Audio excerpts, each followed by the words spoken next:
शेवयांची खीर खाऊन कंटाळा आलाय, मग ही गुळाची सुकी शेवई नक्की ट्राय करा. सगळ्यात अगोदर अर्धी वाटी गूळ, अर्धी वाटी पाणी घालून पूर्णपणे विरघळवून घ्यायचं. उकळी आली की गॅस बंद करायचा.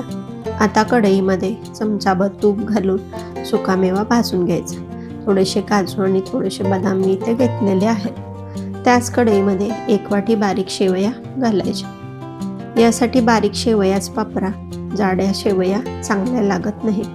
शेवया मंद आचेवर रंग बदलेपर्यंत चांगल्या खरपूसच भाजून घ्यायच्या आहेत. असा चांगला लाल रंग आला पाहिजे, म्हणजे चांगल्या खाताना खमंग लागतात.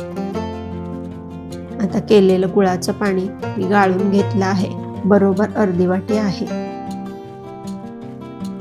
गुळाचं पाणी ॲड करून चांगलं मिक्स करून घ्यायचं. झाकण ठेवून 2 ते 3 मिनिटे शेवया शिजवून घ्यायच्या. तोपर्यंत सुकामेवा बारीक कट करून घ्यायचा.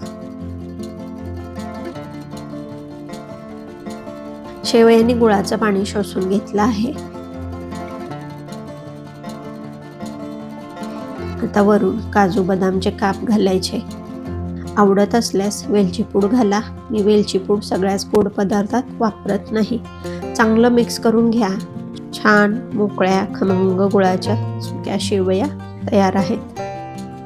भेटूया लवकरच. तोपर्यंत काळजी घ्या. घरच्यांसोबत स्वतःचीही